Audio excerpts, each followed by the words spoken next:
Холухоевой.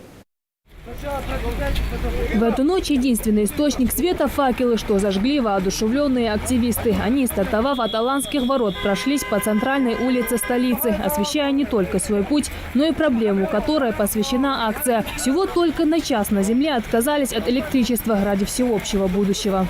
Везде отключен свет на территории. Сотрудники администрации, жители города, наш председатель комитета экологии, все собрались здесь для того, чтобы привлечь внимание к проблемам экологии. Буквально за считанные секунды Магаз словно замирает. Ровно в 20:30 погасла вся ландшафтная подсветка столицы. Здания администрации главы, парламента и правительства Ингушетии синхронно погрузились во тьму. Пожалуй, в Ингушетии в сравнении с другими городами страны акция прошла в экстремальных условиях. Но несмотря на проливной дождь, акция электрического молчания состоялась и стала ярким примером того, что жители республики неравнодушны к будущему планеты. Нам и не помеха дождь. Были какие-то проблемы, но мы решили с этим. В первую очередь мы будем знать, как наши предки, наши отцы жили, чем пользовались, когда не было электричества, света. Мы сами чувствуем сейчас, настолько было это трудно раньше жить без света.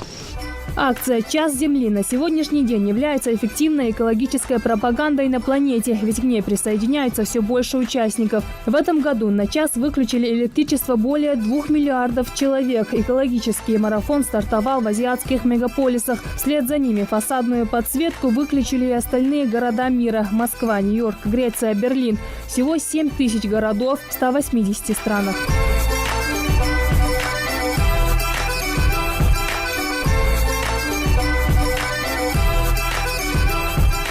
Не остался безучастным российский сегмент Международной космической станции. Космонавты по долгу службы, так часто наблюдающие за планетой там невесомости, в знак неравнодушия выключили свет в модуле «Звезда». Работу продолжали лишь компьютеры управления, без которых космонавты не смогли бы обойтись. В России акция проходит 10-й раз подряд. В этом году она носит название «Голосуй за природу» в поддержку экологических проектов и защиты заповедников. Как известно, выработка электроэнергии всех ресурсов требует больших затрат. И, конечно, для этого прежде всего и призвана эта акция мировая. Для того, чтобы принять участие в акции, не нужно прилагать больших усилий. Достаточно на какие-то 60 минут отключить от питания всю бытовую технику и потушить свет. Временный отказ от электроэнергии – символический жест, который объединяет всех, кто придерживается идеи бережного отношения к природе. Жирайдат Холухоева, Михаил Тангиев, Султан Булкучев, Новости 24. В конце апреля в Ингушетии состоится первый всероссийский форум блогеров «Блогинг-2018», который соберет порядка 50 ведущих.